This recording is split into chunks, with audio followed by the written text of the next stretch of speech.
Roxy, there are so many interesting factoids about Carmen.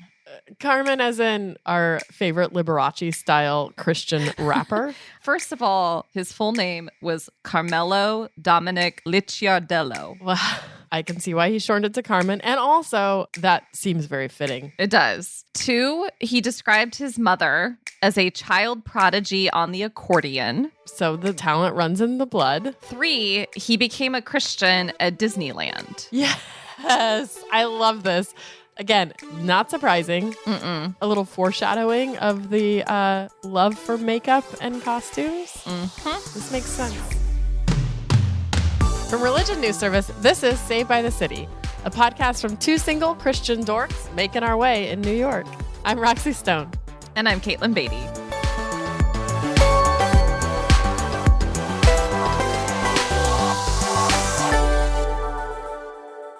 Setting aside Carmen for a minute, do you have any vivid memories, Roxy, involving Christian music growing up? Well, if we're going to set aside Carmen, that takes away a few. Fair enough.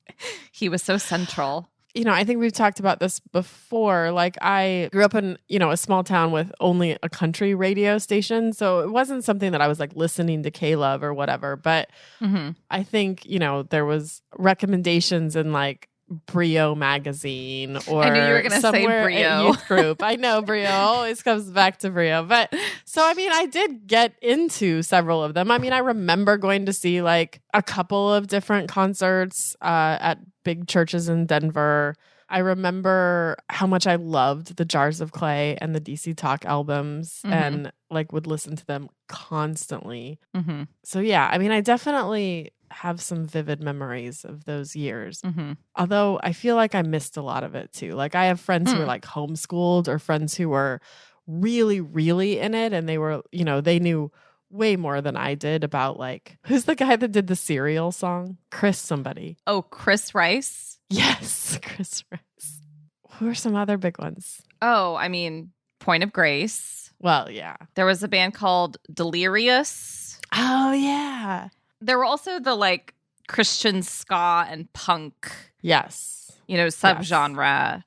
Skillet. Reliant K. Yeah. So my senior year of high school, I dated, my first boyfriend was an atheist, which was a big point of conscience for me. And I remember telling him that MXPX they were actually Christians. And he was like, what? No. And I was like, yeah. Christians can be cool. You've been listening to Christians all this time and you didn't even know it. So 0.1 for Jesus. And the WoW albums. Do you remember the WoW CDs? I do They're remember like the WoW compilations. CDs. Yeah. So yeah. I feel like my time of listening to CCM was circa middle school and high school, right? And some of it's terrible and some of it holds up, like musically, I'm like, this isn't bad. What holds up? Which one's like when you go back and listen, you're like, yeah. A lot of DC Talk and Newsboys still holds up. You mentioned Jars of Clay. I think they're like really good singer-songwriters. Yeah. Like a lot of their lyrics are really good. It was weird to me when I started hearing Jars of Clay at like the grocery store. Do you remember when Flood was like, it was like actually being played at grocery stores? Like, yes. There was their big crossover. Yeah. Yeah. Yeah, that's a good song. Like Sixpence None the Richer, of course, had their Kiss Me I like crossover hit. Yeah. There was something that felt like, ooh, it's a cultural win, like the Christians are being played on the top 40 radio. That was like when Mandy Moore kind of became famous around that time too. And that was another, we had like our little crossover star. And she was pure, bringing the Bible and purity culture to the movies. Yes.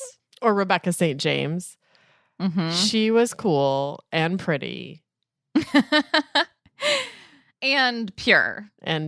She was like the alternative to Alanis Morissette. And was like angsty. Very. And had like long curly hair, but was also saving herself for marriage. Yeah. That brings me back. For a lot of us, music, whether it's CCM on the radio or worship music in church, that's a visceral, powerful way to get like right back to the way we experienced God growing up in church. Which is why so much of this music feels loaded 20 years later, 25 years later, because these songs bring us back to a time and place that many of us don't necessarily want to return to or have positive memories of. Yeah, and some of those artists have taken problematic turns too. Not just the music, we don't like the music anymore, but the musicians themselves have become Trumpy or been in pictures accused. with Trump. Yes. Yeah, some of their politics, they mess with my memories of listening to them as a kid and the innocence of that. And I think that a lot of people are asking that today. I mean, even just since Hillsong and a lot of the things that we talked about a few weeks ago that have gone on with Hillsong, like those Hillsong songs, people are asking, like, should we still be singing them? So I think for a lot of people who grew up with this music, they're asking today, what do I do with this music that I used to love and I now find painful or problematic? A pastor in North Carolina named Chris Breslin recently tweeted this. He says, these days, any given CCM song is potentially someone's favorite and someone else's trauma trigger. Anticipating this is pastoral care. Whew. I just thought that was so insightful, that especially if you're in a role of designing a worship service, like as a pastor or worship director, just recognizing that a lot of this music is polarizing. People have very strong positive connections to certain songs. And then for other people, hearing those songs takes them to back into an environment where they were spiritually abused or, manipulated or just a place that they do not want to go back to. And I think music in particular, because of the way that it taps into our emotions, is a really powerful conduit for very good, positive feelings and also very bad, negative, painful feelings. Absolutely. I hadn't really thought about that as like a responsibility or a weight on like a worship director. Like, for example, if your church has been singing Shout to the Lord, right? This, or Oceans. Let's go with a more contemporary Hillsong example. If you've been singing Oceans for the last decade, and now you've also been, reading all of this news coming out of the Hillsong network, like, do you continue to sing Oceans? Do you sing Oceans with like an asterisk at the beginning that's like, we know that Hillsong isn't always, how do you frame it in a way that is responsible? And I mean, even setting that aside, why would you set that aside? But even beyond that, like every time that a church sings those songs, they are paying royalties on those songs that go back to these institutions that you might be like, I don't know that I want to give my money to those institutions, even if everyone loves that song. Right. It's not just a matter of taste, or like a tarnished brand. It's also like every time we play, I assume the way that licensing works, like every time we play this song in our worship service, they get a small cut of that. So then we're like directly supporting this institution that has found to be very unhealthy, at the least. That is a tricky moral conundrum. And part of me is tempted to say, oh, that's why we just sing hymns. But, some of the hymn writers had their own problems. Yeah. Although I don't think they still get royalties. Well, today we're going to speak to a worship director later about some of these very questions. But first, we're going to speak with a scholar and CCM, contemporary Christian music expert. Today's guest is Leah Payne, a theologian at Portland Seminary, co-host of the Weird Religion podcast, and author of a forthcoming Oxford Press book on the history of CCM. She's also a great Twitter follow. Evangelicals in particular are so skilled at appropriating certain forms of culture really quickly. Our conversation with Leah is coming up just after the break. Religion News Service is an independent, award-winning source of global reporting on religion, spirituality, culture, and ethics. Get the deets on the religion beat. And if you like what we're doing at Saved by the City, let us know. Give us a rating or a review, which goes a long way to helping get the word out about the show. We have a new review. I've only listened to one episode, and it was wonderful. Hosts really connect and engage important questions. No frills, but they stay on point. Maybe we need some more frills. Jonathan? Give us the frills. You can also email us at sbtcpodcast@religionnews.com. We'd love to hear from you, and we will reply.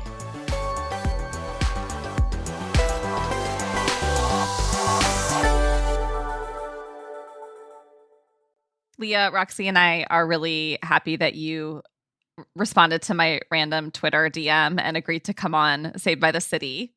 Welcome. Thank you. So, Leah, you're a religion scholar at Portland Seminary, and anybody who follows you online knows that you're really into the world of CCM, the history of CCM. You also co-host the Weird Religion podcast.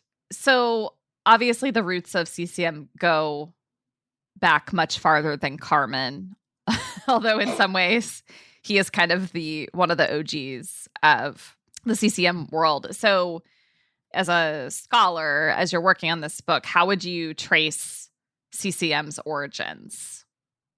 Oh, wow. That's such a great question. I think that it is the product of a lot of different sources. The popular frame for that is usually this group of, one historian calls them hippieized Christians in the Bay Area in California, people known as the Jesus people. And they were essentially this crew of young people who had tried a lot of what they came to see as the excesses of hippie, free love, drugs, rock and roll kind of culture, and came to this. They had basically a traditional revival experience where they converted charismatic evangelical Christianity and then started creating music for themselves and for their peers. And a lot of people will tie CCM to that.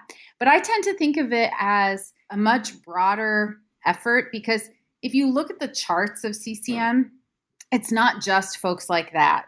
It's also people who have really deep roots in other mostly white evangelical forms of Christianity. So if you're going to explain, I don't know if you or your listeners will know who groups like the Gaithers are, Bill and Gloria Gaither. They are not what most people would think of as rock and roll, but they're still in there and they're still really influential. So I tend to think of it as a much broader group of people. For those who like to think of it as rock, like Christian rock, in their minds, like cooler forms of music, they usually will tie it to just the Jesus people, because that has kind of like a cool rock star vibe to the story. But I like to include a broader base of people that were trying to create music that would engage people and be a good vehicle for a certain view of the Christian life. I think of CCM as rising up, not just at its roots, but, especially when I was growing up, I think of it as like the alternative to secular music. And I think about like K-Love and this is what you listen to in the car. It's friendly to the kids. I think their tagline is literally okay for the whole family. Safe for the little ears? I don't know. I don't remember something like that. Safe for the whole family is a great slogan, isn't it? I think, whoever did that's like marketing genius. But it's always Christian. Like, it doesn't say that, but it's like, it's very specifically Christian. But I think of it that like positioning itself in opposition to a secular, hedonistic rock and roll world. Is that a right characterization? Like, is that a big part of like how the business was built? Oh, yeah, absolutely. What's interesting is there have always been dissenting voices in the CCM world, people who had different visions of what they wanted. There were some folks who really believed that if you create beautiful art and it doesn't need to say, any specific message about Jesus, then like that should be the goal of what we might think of as contemporary Christian. But I think much more, and really this comes down to the people who are listening and buying. Many more people were interested in exactly what you said, something that was safe and accessible for their family, and, something that especially if you're driving around in your car, that you don't mind your kids listening to. And I have to say, it's funny because I grew up not really listening to CCM, but I grew up in a really charismatic background. So of course it was around all the time. And I used to eye roll at that. But I actually, now I have a 6-year-old. And so I feel some empathy toward the idea. Like I can see why it happens because it's like, you don't want your kid repeating whatever thing. So I think but yes, I think that philosophy is core to the vast majority of folks that became really successful in what we think of as contemporary Christian music. It's this idea that you wanted to create a safe place for your family, according to your own ideas about what that would be. But my question, I guess, would be for you two, like, did it work? Clearly it did not. This is going to answer your question, Leah. I went to this large youth revival in Muncie, Indiana twice growing up called Acquire the Fire, ran by this guy named Ron Luce. And it was essentially for preparing young Christians to prepare for battle for Jesus in like a hedonistic, dangerous world. And there was one specific session, and I'm sure a lot of our listeners can remember very similar teachings. It was, I think we were shown literally a chart that was like, if you like Blink 182, you will like Reliant K. I remember those. It was, here's a way to enjoy this style of music and this kind of vocal performance, but the lyrics are going to be clean and they're also going to focus on Jesus. And so, as soon as I got to college, I was given a much different understanding of how to engage music more generally. Like, we can't break the world down into good, bad, safe, unsafe. I would say there were elements of the Christian music that I was listening to growing up that I would say were teaching me like false things about the world and about God. But I think for the time, especially for like a teenage mind, honestly, it was probably for the best that I wasn't listening to Blink 182.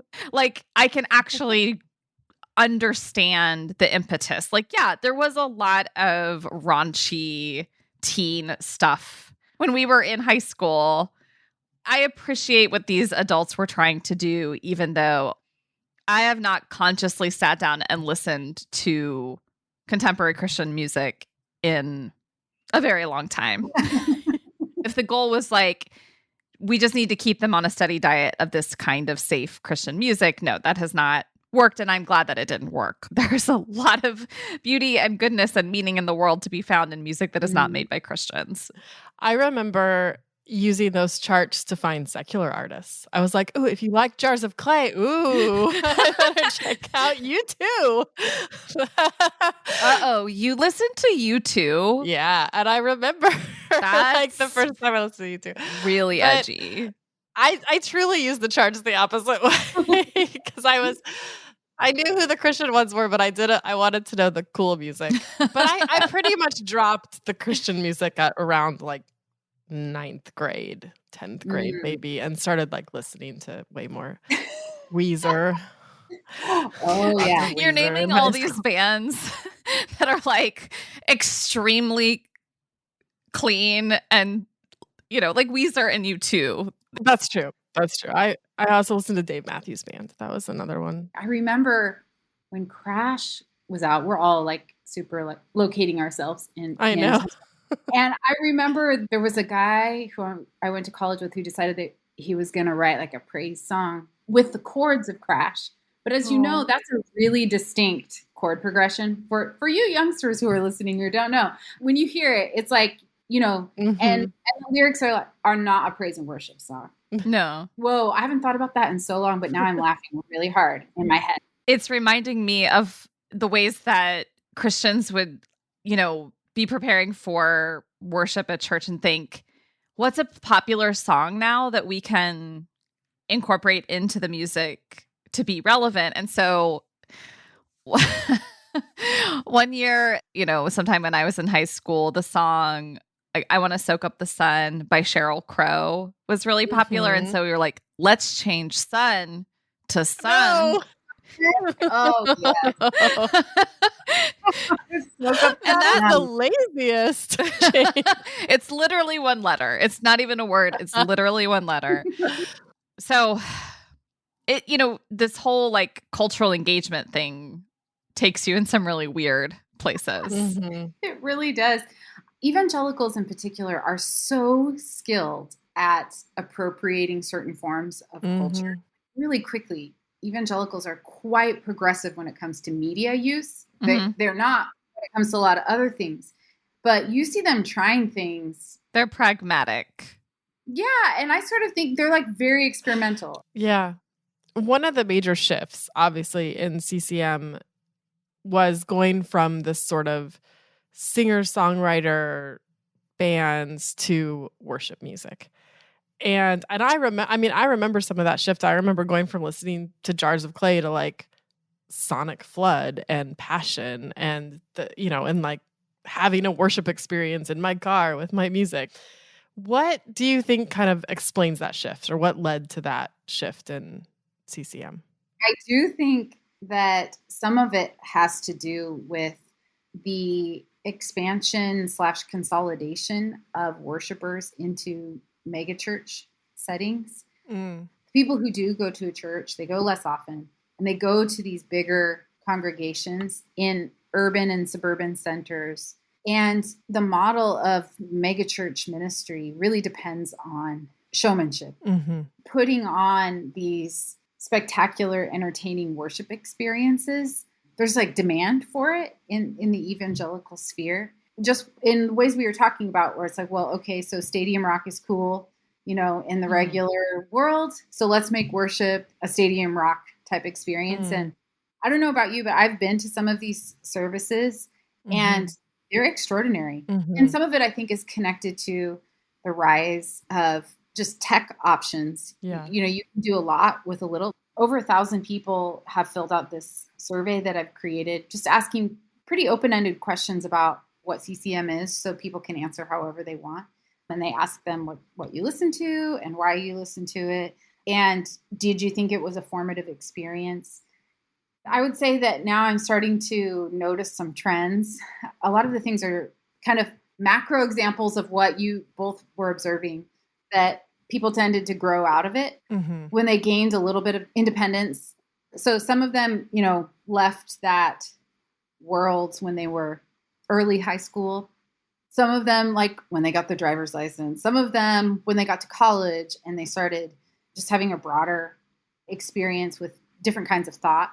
But all that to say, many of them just no longer want that. And I should say that a lot of it is not only political affiliations. It's not like you're like, I was conservative and then I became liberal, or I was liberal and I became. It's just kind of like, yeah, that world, like having that safe world just doesn't do it for me anymore, for whatever reason.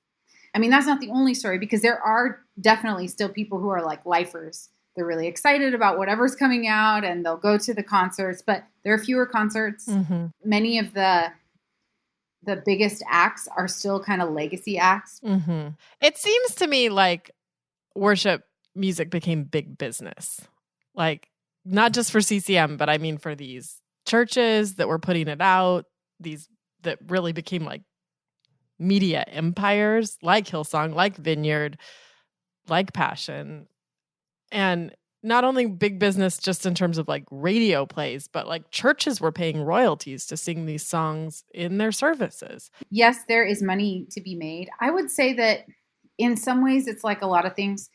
It's big business for very few. Right. There are some very well-known congregations who I think have exerted outsized influence on a broad swath of evangelical / charismatic / Pentecostal communities worldwide through this music. So you mentioned Vineyard. Vineyard is really a pretty small denomination. And yet in the 1990s wrote some of the biggest hits. I referred to it, and I don't mean this in a derogatory way at all, but as Jesus Is My Boyfriend music, because it really celebrates this intense mystical connection with Jesus. Pour Out My Heart, which could very easily be translated to just a traditional like romantic love song between two people. But they were very influential. Hillsong, I think Hillsong, that's on everybody's mind, especially because of the extreme meltdown that they have had. And I think that one of the things that they did in the US, of course, they had other branches, but in the US is they really figured out how to crack the US celebrity obsession that we have. And Hillsong literally toured. I mean, they had like rock concerts essentially and toured. Yeah, they did. And they weren't the only ones, but they really figured out how to do it. I think one of the things that they did that was smart was they used the whole church as a brand, like a worship brand, so they could adapt really quickly, like have younger, more diverse worship bands.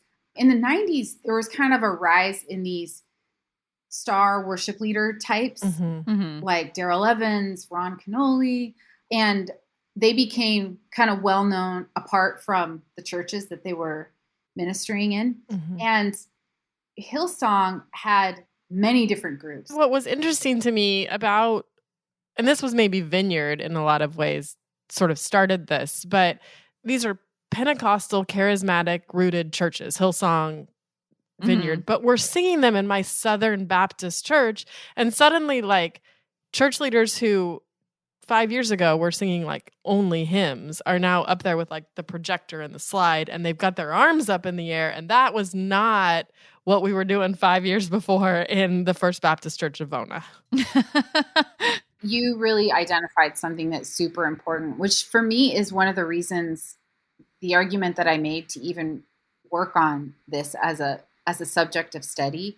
People who are not familiar with contemporary praise and worship or CCM, sometimes they think of it as just this silly, like kind of a weird part of evangelical subculture. But what I think you identified is that it's really powerful. It can make big changes in the world. So I know, and I'm sure you know from your own experiences, that it is a big deal to get Southern Baptists, like feeling their feelings like that in a worship service, like being so expressive. That is a big change. And that didn't come through a pastor getting up and saying like, this is what the Bible teaches about whatever, right? It came through music. And so I think that it's a deep well that we should investigate. And also, we should look at what are the big songs now and what can they tell us about what will happen in the future.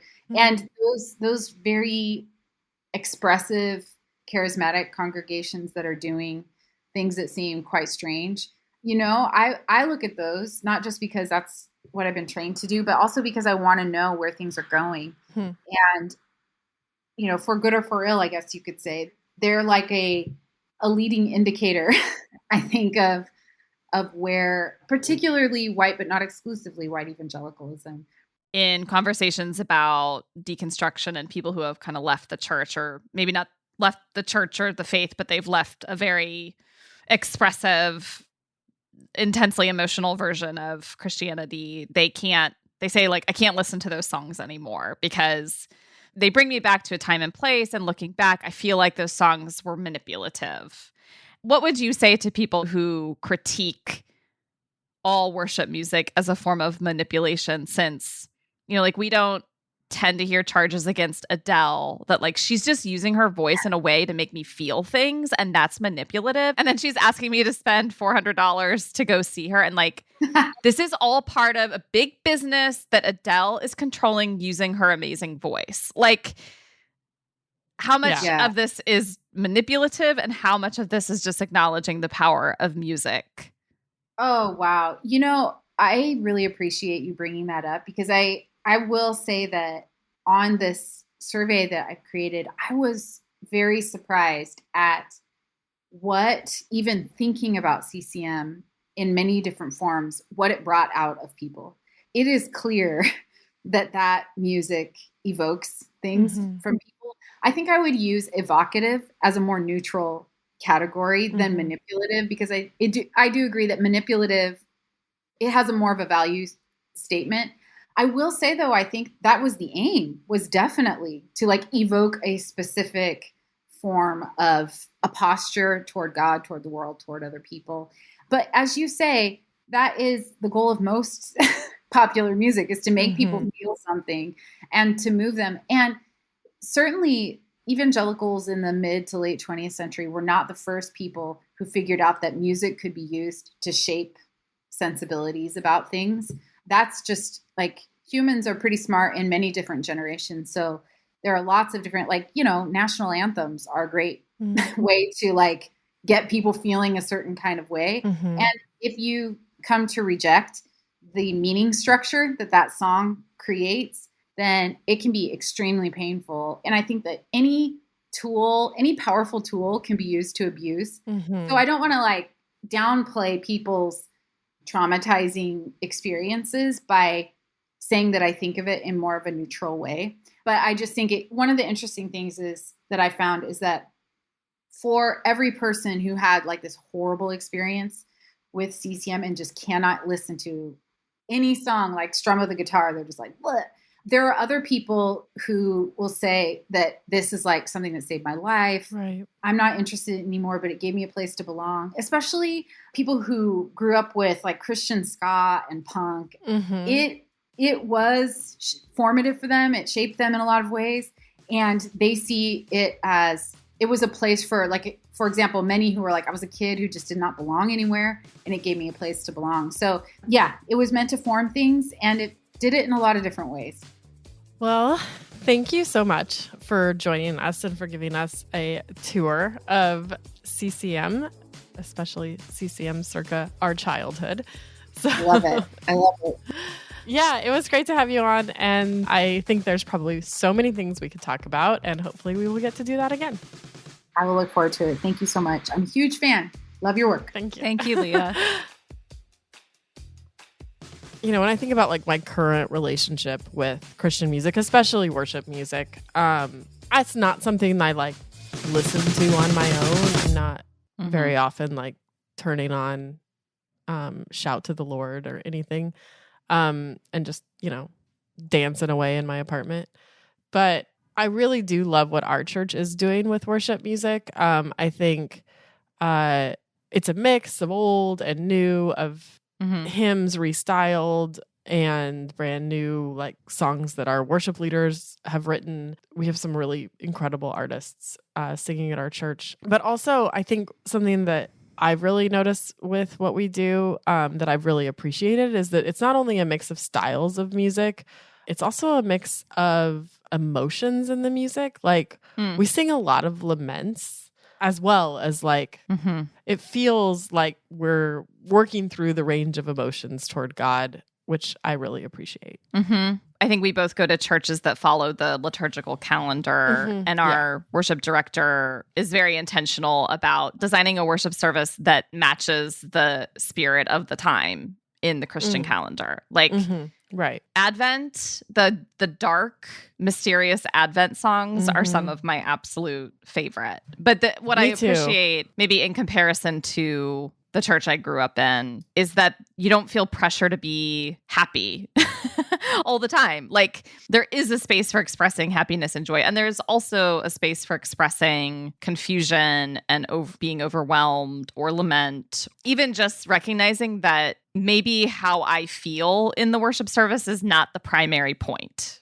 Like maybe this is actually about recentering on a reality that is bigger than whatever my emotions tell me. Because looking back, I remember kind of feeling pressure to have an emotional high. Like an emotional high was like the mark of whether you were close to God, and if you didn't have that experience in worship a particular week, it was like, what did I do? What did I do wrong? I have unconfessed sin or something. It's like, no, you were on your period. Or whatever, or like you got into a fight with your mom this morning, like right.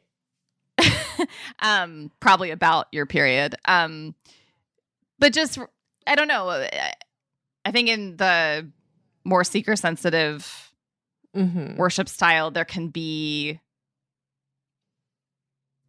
a subtle pressure to have a kind of emotional experience that may not actually match how you are feeling toward God in that moment. And that's okay.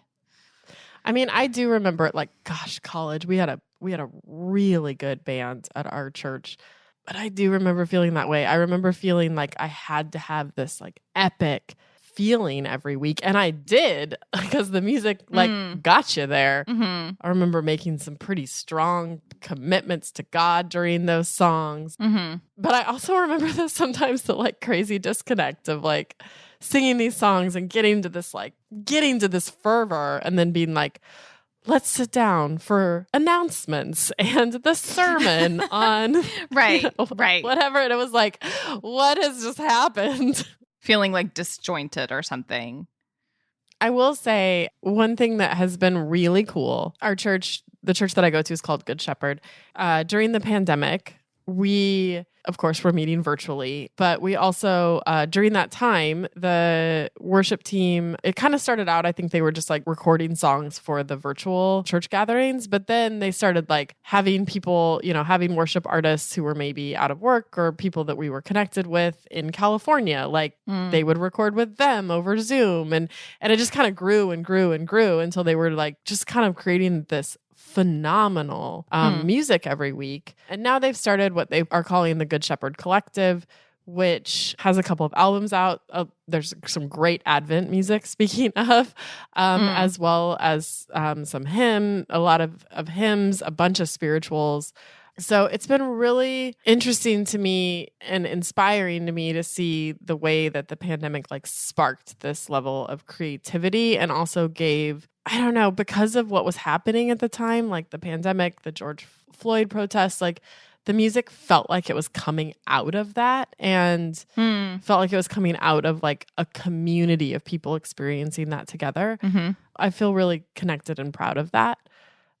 Which has been really cool. Yeah, I like that idea of being able to create music that is a direct response to what's happening in the world. Mm-hmm. Like, obviously, the last 2 years were incredibly difficult and heavy for a lot of people. And not just continuing to create worship music while the church couldn't meet in person, Right. but actually using that as an opportunity to like respond in emotion and prayer to really hard things happening and giving a channel for that and like drawing people in that wouldn't have been part of it in normal, pre-pandemic times. So I thought it would be cool to bring on David Gungor, who is the worship leader at my church and who sort of spearheaded or helped to facilitate the Good Shepherd Collective, and just talk with him about how that project was birthed, what it's meant to him, and also, as we talked about earlier, sort of like as a worship director, when you're thinking about all of these things that we talked about, like how do you sit down and really think about how to approach the worship time in your service. Welcome, David. Thank you, Roxy, for having me. I'm excited to have you, and I wanted to talk about the Good Shepherd Collective because it's something that I am really proud of, as having been created and birthed within the church that I attend, even though I had nothing to do with it. I'd love to just have you tell us a little bit about the Good Shepherd Collective, how it started, why it started, and what it is. Yeah, thank you. So during the pandemic, when things first shut down, I remember talking to Michael, the other pastor, being like, do we need to cancel church? Because we didn't know what was going to be happening. And so that night I called up a friend of mine who also goes to the church named Jeremy Stanley, who's a great videographer. And I said, hey man, I might need you to be ready we might need to film church. And so we started getting together and filming church during the beginning of the pandemic. And then about a month into it, I got COVID myself. Mm-hmm. And it was one of those things where I got really sick, but I knew I had to do Easter for the church. And so I called up a lot of different friends who are musicians. And I said, hey, can you just record yourself in like your apartment or in your house? And I sent a click track, which means like the tempo of the song. And I sent like a little acoustic demo, and I just kind of trusted them to play on it. So I sent it to friends all around the United States and actually around the world. We had a pianist from Paris join, and we had a drummer in LA, and we had a bass player in Nashville, all kinds of different friends, as well as some friends here in New York who have been a part of our community. And the first time that it really kind of came together as a collective, more than just our little individual church musicians was during Easter. And somehow it came together where it was really beautiful. And from there, it started to grow. And one of the things that we really wanted to emphasize within the art that we were making was we wanted to emphasize diversity as well as having a place for musicians that they were excited about creating the art. But essentially, there are 2 new songs each week that we kind of aim for. And yeah, that's the Good Shepherd Collective is then this collective of musicians from all around the world. And so during the pandemic, one of the things that we stressed was we really wanted to be, one of our goals is to be a cathedral for the arts. Meaning we don't want to just have arts for ourselves, or for the purpose of ourselves, but for the purpose of like the good of our city, of our neighbors, and our world. And so one of the things that we did during the pandemic was we started an artist grant fund where anyone who was in need ever during the pandemic, we had a grant for people. This was non-artists as well.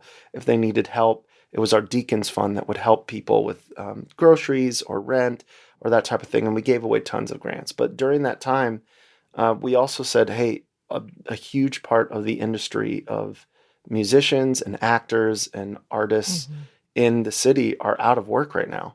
And so we did a grant that was funded by our church. And, a lot of musicians were so grateful for that. And because of that, we are seeing the fruits of that kindness that the congregation showed to musicians. Musicians show that kindness back to us all the time. And we have an amazing group of musicians and community here in New York. When you think about the ways that the time of worship music specifically within the liturgy, how do you think about you're helping form a people and a community, and that can take time, but it's also I'm assuming as a worship pastor there's like a way that you're thinking about that and approaching that, a philosophy of formation to how you develop worship. So I think that's a really insightful question, and I think that the songs that we sing at church, they're always prayers. And those prayers can have certain times you want to pray songs that have been prayed before. And then there's certain times where you want to pray very through language that's just very common to you and it doesn't feel, in a sense, it doesn't feel sacred. It's just like you're almost just like talking to God. And I don't think there's any wrong way to pray. There's a story on prayer that it will inform me when I talk about the way that we pray as we sing, which is this story about it's a old tale about within Eastern Orthodoxy where someone is asking, how do I pray without ceasing? And they end up going from priest to priest and they say, can you teach me how to pray without ceasing? And everywhere he goes, this person, this pilgrim, if you would, is really not satisfied with the answers he's given. And finally, he runs into a priest who says, I don't know how to teach you how to pray without ceasing, but I can teach you how to say a prayer. And so he teaches him the Jesus prayer, Lord have mercy, Christ have mercy. And so the pilgrim on his way from going from church to church to try to go on this pilgrimage to learn how to pray without ceasing, he would say this prayer first. He would say it with his mouth, Lord have mercy, Christ have mercy. And then he noticed it moved from his mouth to just silence, but with every step it was Lord have mercy, Christ have mercy, in this pattern. And then finally he said his very heartbeat was Lord have mercy, Christ have mercy. And he realized he became the prayer. That's how you pray without ceasing, is he never said the words, he just becomes it. Yeah. And I think with music, one of the amazing things is like melodies or lyrics, like poetry, they can be like almost like memories in a way where you'd be like, we have these shared memories where you hear a beautiful melody and we both think it's beautiful. We share this thing, and it's in that sharing it, there's really a place of gratitude where it's like, oh, you know about this too. Like you've heard. It's amazing. So I think that music in the best of like times for especially church is like it's these signposts to these truths that are so much bigger than us. We don't just own them ourselves. And when we hear that, like, oh, we're sharing in this beauty and this glory and this, all these types of like religious language that you can use, but it's this sense of awe and wonder that leads you to a place of surrender. I'm also thinking about how many times I have sung with our church, Lord have mercy, Christ have mercy. Like we've had that as a refrain in our church for years. And like, even as you were saying it, it's like, it's so the refrain started in my head and it was like, gave me a sense of something, of peace, I guess. So like, let's use that as an example. Just really, I'll try to be really quick with it. Is like, I have these like this structure of the service that is actually not very creative, meaning like it's always the same structure. It just always is. However, because it's always the same structure, there are moments that I don't need lyrics to be up, and you know what it is right away. Mm-hmm. We have prayers of the people each week that are written by our people. My favorite part of the service. Yeah, well, and I would say it's my favorite part of the service with Eucharist, is like it's all a part of this thing, but it leads us up to the table. And before we do, it's like prayers that were written by the people, for the people, of the people, by the people, that is like actually like leaning in to who we are as a church and who we are as a community. And it really helps form us, prayer. And when we do that, the music and everything, it's like leading us to this place, to this moment. Yeah. And so because of that, we have a little bit of freedom within that to not just always say every song has to be this, because we make it essentially a sacrament. And I know it sounds a little bit clumsy, but I've been in scenarios where it's like, if you don't think sacramentally, you start making things that aren't sacraments, they become holier than they should, in my opinion. So like things like sometimes the sermon, it's like they can preach for an hour because it's the sermon and it's the most important thing of the whole service, it's okay for that community. That's not our view. It's the same thing with worship music, where sometimes you're going like, it has to be a certain way, because it has to be for that community, which is not how it is for us. I have been in many evangelical services over the years where the worship lasted quite a long time. Yeah. And part of that can also be like you make an altar call a sacrament, or you make and I'm not trying to diss on those like expressions of worship. They're all expressions of worship. I'm just trying to say that usually those types of expressions of worship can be done without community. And what the sacrament like leads you into is you're like, oh, there's this thing of like the church, I can't do this by myself. And in fact, I bring something to this that you'd be like, oh, that's the difference between the sacramental imagination. That's so true. I can listen to a sermon on a podcast. Yes. I can listen to worship music on the radio. You can go to a concert of like Snoop Dogg and have a worship experience with. But like, I can't do communion by myself. No. And technically, like that's also why we get excited about baptisms. That's also why we get excited about, because you're like, this is the community coming together. That's like our sacred thing. So the music, how I look at it is like, it actually is in submission to that sacred thing. So it's helping support it, but it's not bigger than. Well, thank you so much for joining me, David, and for sharing both about your approach to sort of the liturgy of worship and also about Good Shepherd Collective. And I think we're going to get to listen to one of my favorite songs from Good Shepherd Collective after this. Thanks so much, Roxy.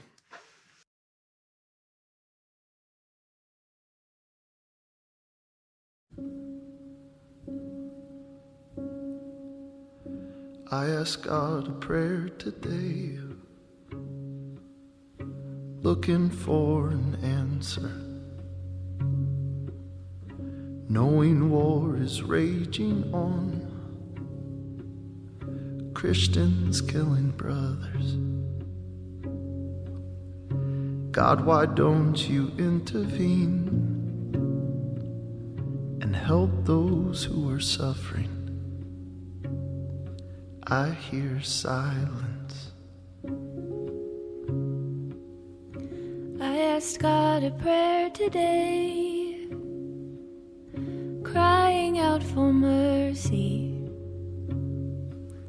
A little child holding on,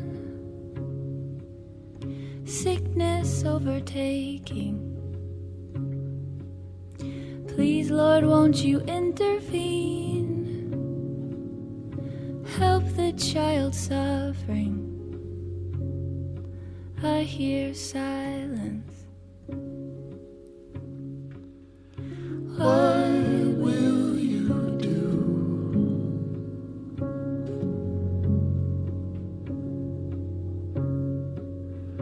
What will you do?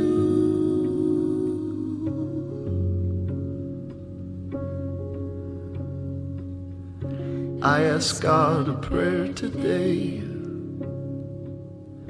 though I'm tired praying. How can I still pray to God while this world is burning?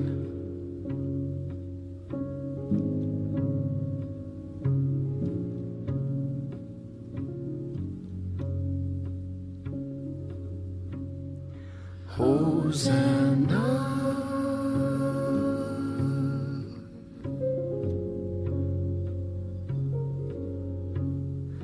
Hosanna,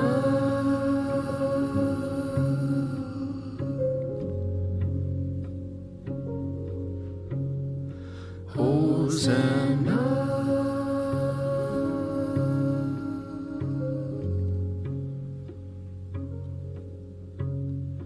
I hear silence. That was I Hear Silence from the Good Shepherd Collective. Find out more about the collective at goodshepherdcollective.com and go wherever you listen to your music to find their albums, featuring a range of traditional hymns and spirituals, original music, and even some familiar cover songs.